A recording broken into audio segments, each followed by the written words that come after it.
Hello दोस्तों, नमस्ते दोस्तों। आज मैं आप लोगों को सुनाऊंगी गरीब और अमीर की कहानियाँ। एक अमीर बहुत गुस्सैल स्वभाव का था। एक बार एक भिखारी उसके दरवाजे पर आया और फरियाद करने लगा, बाबा बहुत गरीब हूँ, कुछ तरस खाओ। भिखारी के मुख से बार बार यह बात सुनकर अमीर नाराज हो गया। भिखारी बोला, नाराज क्यों होते हैं? आज मुझे भीख मांगनी पड़ रही है। हो सकता है कल आपके पास भी यह दौलत न रहे। यह सुनकर अमीर ने अपने नौकर को आदेश दिया, इसे भगा दो। कुछ दिनों के बाद अमीर के बुरे दिन आ गए। उसका व्यापार धंधा बैठ गया। उसकी तिजोरी और हाथ खाली हो गई। जमीन जायदाद, ऐशो आराम का सामान सब कुछ बिक गया। उसका नौकर एक दूसरे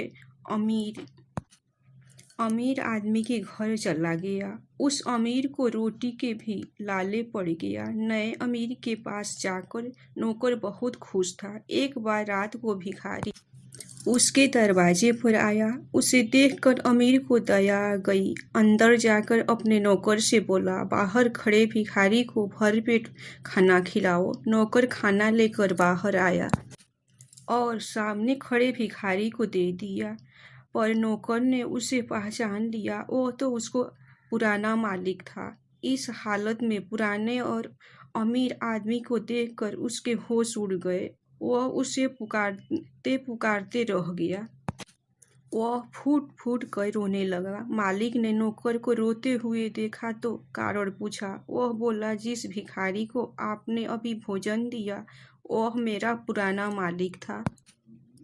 कभी बहुत अमीर था, भरा पूरा घर, नौकर चाकर, जमीन जायदाद, सोना चांदी, सभी कुछ उनके पास था।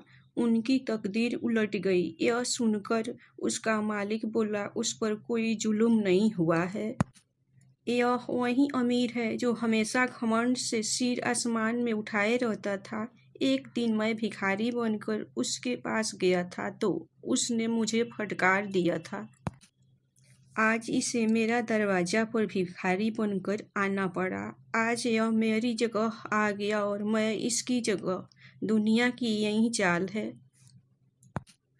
तो दोस्तों, इस कहानी से हमें यही सीख मिलती है कि चाहे बड़ा इंसान हो चाहे छोटा इंसान हो, हमें किसी में कोई ऊंच नीच का भेदभाव नहीं माननी चाहिए। बस मैं आप लोगों से इतना कहूँगी। धन्यवाद।